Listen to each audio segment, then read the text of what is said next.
Tässä Mikko Mäntylä, urheiluseurakonsultti aina ennenkin blogista, moi! Tässä bonusvideossa käsittelyssä aihe, käytännön esimerkki vuosituhannen vaihteesta, millä saimme seuraan enemmän ja parempia pelaajia kuin koskaan, uudenlaisella jäsenhankintamenetelmällä, mutta miksi kuitenkin lopetimme sen sitten saamamme palautteen perusteella. Eli taustaksi toimin silloin valmennuspäällikkönä Pohjois-Helsingissä Malmin alueella toimivassa tyttökoripalloseurassa Kapossa. Sen aikainen strategiamme oli hyvin yksinkertainen. Halusimme olla menestynein tyttökoripalloseura koko Suomessa. Silloin seuran puheenjohtajan kanssa pohdimme, että mitä ne eri tavat voisivat olla, ja yksinkertaisesti tietysti tulimme siihen tulokseen, että jos meillä olisi lahjakkaimmat juniorit, niin ainakin työmme olisi tavoitteen suhteen helpompi. Päädyimme silloin kokeilemaan seuraavanlaista ratkaisua. Teimme stipendin, johon kirjoitimme: lapsen on osoittanut koulun esittelytunnilla poikkeuksellista lahjakkuutta koripalloon, ja tämän vuoksi haluamme tarjota puoli vuotta ilmaiseksi seurassamme. Eli lähdimme koulun esittelytunnille ja pyrimme löytämään kaikkein lahjakkaimman oloisimmat tytöt lajiimme. Ne olivat yksinkertaisesti nopeimmat, pisimmät ja kaikki sellaiset, jotka osoittivat jonkinlaista erityistä pallonhallintaa esittelytunnilla. No mikä oli lopputulos? Jaoimme noin 1-3 stipendiä per luokka. Kaikille jaoimme normaalit laput, että tervetuloa mukaan seuran toimintaan. Ja näihin ikäluokkiin, missä tätä toteutimme, tuli enemmän pelaajia kuin koskaan. Jopa niin paljon, että yhteen vuosiluokkaan jouduimme muodostamaan 2 eri joukkuetta, joka oli täysin poikkeuksellista. Sen lisäksi, että saimme enemmän, saimme lahjakkaampia pelaajia ja ennen kaikkea saimme eri sosiaaliluokista.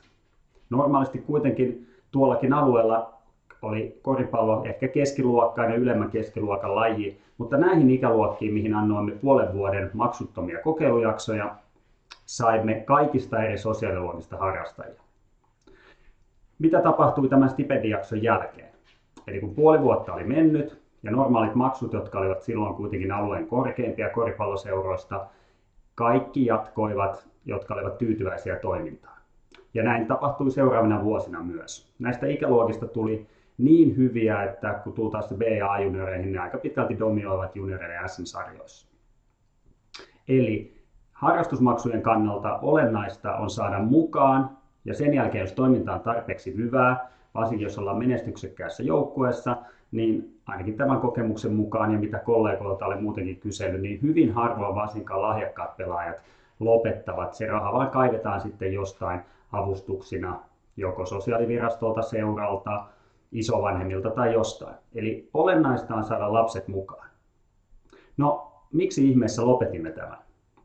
Niin kuin kaikilla näin jälkeenpäin hyvillä ideoilla, niin niillä on myös semmoinen piirre, että ne herättävät myös selvän vastustajajoukon. Osan mielestä oli täysin käsittämätöntä, että annoimme joillekin vielä niin kuin lahjakkuuden perusteella puoli vuotta ilmaisiksi, kun toiset joutuivat maksamaan. Tämä on tietysti mielenkiintoinen aihe sinänsä filosofisesti, ja se ei ole tämän videon keskustelu, mutta saamamme palautteen perusteella päädyimme siihen, että annoimme kaikille stipendin seuraavana vuosina. Emme niin pitkään, emme puolta vuotta, mutta annamme kuukauden ilmaisen kokeilun kaikille. Ei toiminutkaan enää. Oliko kyse sitten tästä puolen vuoden kokeilujaksosta vai siitä, että kaikki saivat ja tässä toisessa vain osa sai?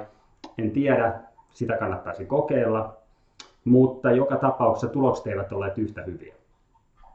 Yhteenvetona vielä. Jos halutaan eri sosiaaliluokista ja varsinkin taloudellisesti tiukimmalla olevia perheitä mukaan, niin yksi parhaita keinoja on antaa pitkä maksuton kokeilujakso. Jos toiminta koetaan hyväksi, sen jälkeen avustuksilla joko seuran sisällä tai muilla tavoilla pystytään mahdollistamaan näillekin perheille osallistuminen toimintaan. Varsinkin kun nyt keskustelu on vielä käynyt, että edes keskiluokkaiset perheet eivät voi enää harrastaa, kun kustannukset ovat nousseet niin korkealle tasolle, niin urheiluseurojen on olennaista taklata tämä haaste jonkinlaisella, esimerkiksi tämmöisellä tarjouksella. Jos et ole vielä lukenut varsinaista artikkelia, ainaennenkin.fi-sivustolta löydät sen tästä alapuolelta linkin. Liity myös samalla maksuttoman uutiskirjeeni tilaajaksi, niin saat viikoittain kätevästi blogikirjoitukseni suoraan mailiisi. Kiitos kun katselit.